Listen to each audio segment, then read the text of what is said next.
Hey guys, Andy here from Mediocre Hobbies, bringing you another Astra Militarum regiment painting video. This time it's going to be on none other than the glorious Praetorian Guard.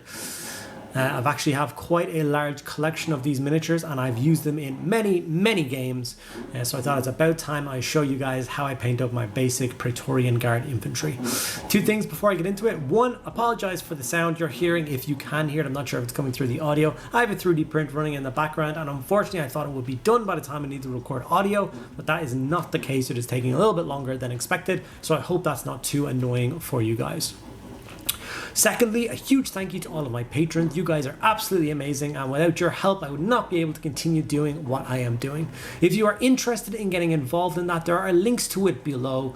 You get some special benefits like access to a private Discord server and an extra video every single week just for you guys. That's 52 extra videos a year, which I think is a pretty cool benefit. Okay, without further ado, let's get painting these beautiful Praetorian Guard. So this is the Praetorian Guard miniature that I have chosen for today's video. It is one of the Sergeant miniatures. Absolutely stunning sculpts. Sprayed the model Chaos Black and then sprayed it with Grey Seer to give me a really nice base coat for contrast. And then I'm just going to throw some contrast on to fill in all of the block colors on this particular miniature. One of my favorite things about Praetorian Guard as a regiment for the Astra Militarum is that they were never intended to be sold and released as an actual army.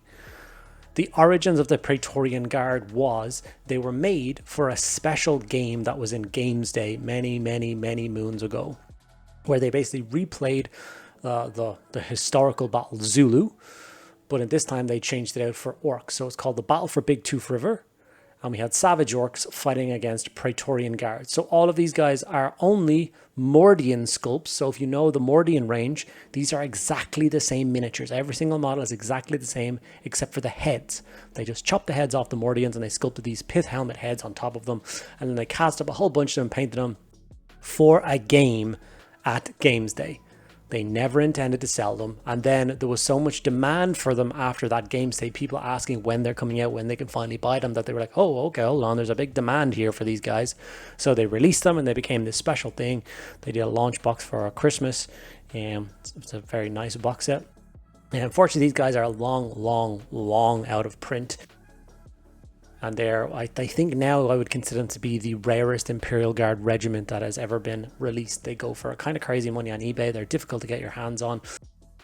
And funnily enough, in my collection of these, because I didn't buy them when they first came out, I unfortunately had to go through the process of eBay buys and stuff to get my my own regiment.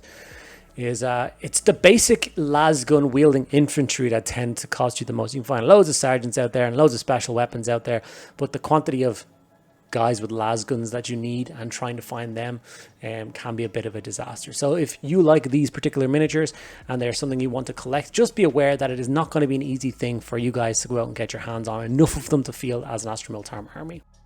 Now, I have seen some stunning conversions which are just taking pith helmet heads from other companies and fitting them onto Cadians and then painting them up in this style. If that's something you guys want to see in a video, please do not hesitate to put in the comments below. I would be more than happy to slap on some pith helmets onto some Cadians and paint them up in the red and blue scheme and see if they stand out enough and see if you like how they look.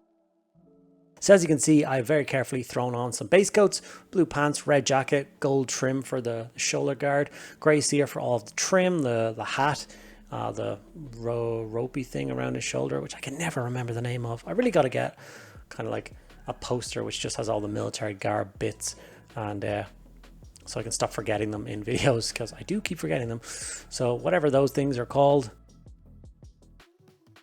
And yeah, got all the base coats on, and now it's time to shape the miniature now. So for this, I'm just going to slap a coat of Seraphim Sepia all over the model, which is what I do for all of my standard Praetorians as it is. Now, this particular model is a little bit different to my normal Praetorian Guard because I leave these shoulder frilly bits the same white color as the rope and the trim and the hat. I don't know why. I just did it when I painted it my first and I carried it through, even though I know that they're supposed to be gold. But I thought I would give you guys the traditional and proper color scheme in case you are wanting to follow along. So once all those base coats are on, it's time now for the layering stage. So some Mephiston red is all I grabbed for the jacket, and I very carefully painted that on all of the bits and pieces, leaving some shadow and shade where there's like natural creases in the jacket. This is a very quick and easy and achievable scheme. I actually remember, like, I had to struggle to find an unpainted Praetorian Guard to show you guys in the video today because most of my Praetorian Guard are fully painted. The problem is they were painted kind of squad by squad over a number of years, and they all kind of don't match each other the best. They're all a little bit off. So with how easy it was to paint this particular miniature, the possibility is out there that I just restrip the entire army. I start again and I paint them all up to match this new standard.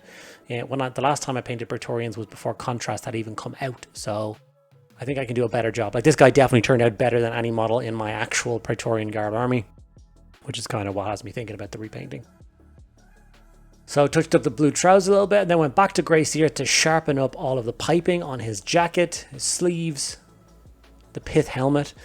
Traditionally as well, the pith helmet has no black strap going around the middle. These models are sculpted with a strap going around the middle, but they would be the entirety covered with the white color scheme, or the gray color scheme that I've gone for in this one. But I like to break it up a little bit with that black stripe. Corvus black was then used to highlight all of the other black parts. So boots, and the belt, strap around his helmet, and then the casing for both his chainsword and his las pistol. Yeah, another fun fact about Praetorian Guard is the Vox operator in each unit is actually a bugler model, which I think is really cool. It really just plays into that aesthetic. I've definitely wanted to play through the scenarios that they brought out for the Battle of Big River. There's actually 3 main engagements they put it in White Dwarf. I would love to get a Savage Orc army lined up and replay out those old battles. I think it would be epic to see it. And now with the Beast Snagga boys, it would probably be along the lines of those miniatures, and just try and hold their ground against onrushing horde.